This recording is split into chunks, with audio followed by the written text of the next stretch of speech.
السلام علیکم ورحمۃ اللہ وبرکاتہ۔ خوش آمدید ہے آپ تمام لوگوں کو ہمارے چینل اردو اسلامک کورس میں۔ آج ہم لوگ صرف 5 منٹ کا مدرسہ محرم الحرام 23 میں 3 میں احادیث سے سیکھیں گے۔ چلتے ہیں سبق کے جانب۔ اعوذ باللہ من الشیطان الرجیم، بسم اللہ الرحمن الرحیم۔ نمبر 3، ایک فرض کے بارے میں۔ انصاف کے ساتھ ناپ تول۔ آپسی لین دین کے معاملے میں یہ بھی فرض ہے کہ جب کسی کو کوئی چیز ناپ کر یا تول کر دینا ہو تو انصاف کے ساتھ ناپ تول کر دے، اس میں کمی نہ کرے۔ کمی کرنے والوں کے لیے سخت سزا سنائی گئی ہے۔ چنانچہ قرآن میں اللہ تعالیٰ فرماتا ہے، بڑی خرابی اور ہلاکت ہے ان لوگوں کے لیے کہ جب وہ لوگوں سے کوئی چیز ناپ کر لیتے ہیں تو پورا وصول کرتے ہیں، اور جب ناپ کر دیتے ہیں تو اس میں کمی کرتے ہیں۔ ناپ کر لیتے ہیں تو پورا وصول کرتے ہیں، اور ناپ کر دیتے ہیں تو اس میں کمی کرتے ہیں۔ تو اللہ تعالیٰ فرماتا ہے، بڑی خرابی اور ہلاکت ہے ان لوگوں کے لیے۔ نمبر 4، حضور صلی اللہ علیہ وسلم کی ایک سنت، اجازت سے پہلے سلام کرنا۔ رسول صلی اللہ علیہ وسلم نے فرمایا، جو شخص اجازت مانگنے سے پہلے سلام نہ کرے اسے اجازت نہ دو۔ خلاصہ، گھر میں داخل ہونے سے پہلے سلام کرے پھر اجازت مانگے۔ نمبر 5، ایک نفلی عمل کی فضیلت، آپسی معاملات کو اچھا بنانا۔ رسول اللہ صلی اللہ علیہ وسلم نے فرمایا، کیا میں تم کو ایسی چیز نہ بتاؤں جس کا درجہ نماز، روزہ، صدقہ سے بھی بڑا ہے؟ صحابہ رضی اللہ تعالیٰ عنہم نے عرض کیا، جی ہاں اے اللہ کے رسول۔ آپ صلی اللہ علیہ وسلم نے فرمایا، آپسی معاملات کو درست کرنا۔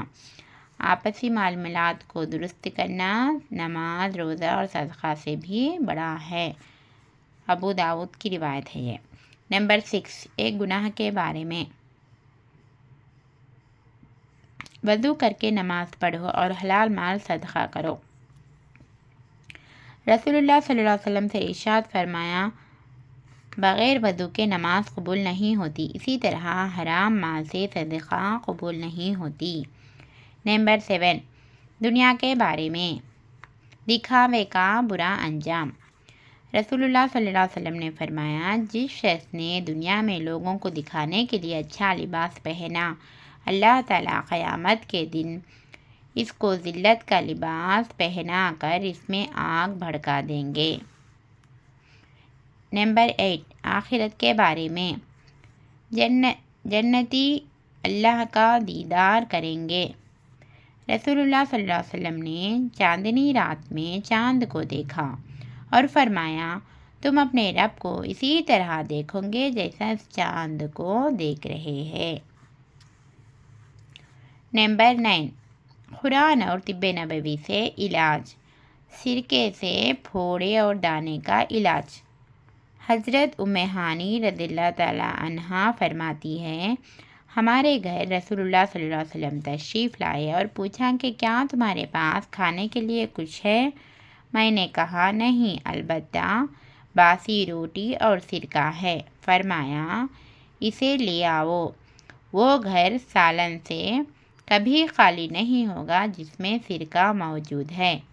خلاصہ، علامہ ابن قیم رحمۃ اللہ علیہ بیان کرتے ہیں، سرکہ پھوڑے اور دانوں کو دور کرتا ہے، خون کو صاف کرتا ہے۔ سرکہ یعنی وینیگر۔